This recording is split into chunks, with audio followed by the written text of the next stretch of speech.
For more than 100 years, our hands have held the tools which turn the screws that power our world. And as our energy needs have evolved, nuclear power is once again in focus.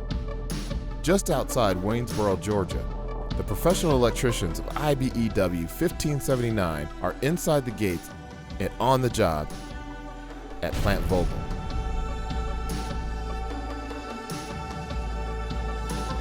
A project that has massive potential both in the power it generates and the message it can send to the rest of the world about the skill and raw talent of our members. You know, the future of the commercial nuclear power industry is dependent upon what we do over these next 3 years. Just that simple.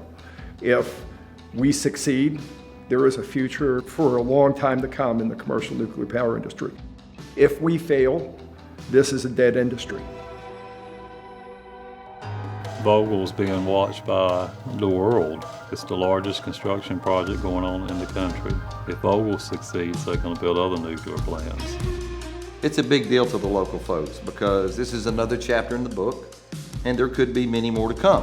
One of the things that we express and try and tell our younger talent is when we get these two built, if we deal with good quality, we do it with a really good safety record, and we do it with pride, then there's more to come. The first 2 units of Plant Vogtle became active in the late 80s, and now, nearly 30 years later, units 3 and 4 are being built. Power generated from these 2 units will supply energy to nearly 500,000 homes and businesses. IBEW is going to make or break this project.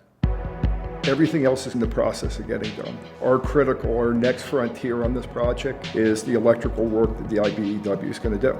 We have about 400, a little bit more than that right now, of electricians working all across the site, but we're going to dramatically increase that staffing over the course of the remainder of this year. The only thing that makes me feel confident that we'll get the craft that we need to, the right skill sets, the right support that we will need is because you got the IBEW.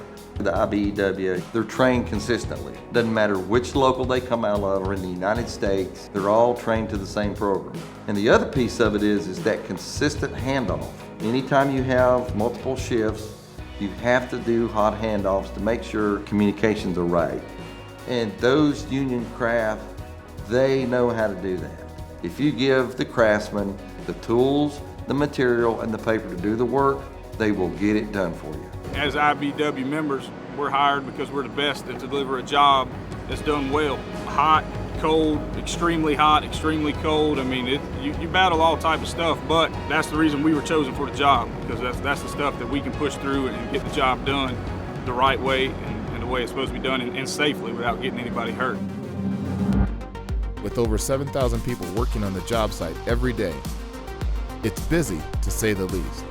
So it's up to our ability in the IBEW to complete our work with laser focus on productivity and safety. And the reality, which I've been on big jobs before, you really have to take a big job and make it a bunch of little jobs. And then somehow in the end it all comes together.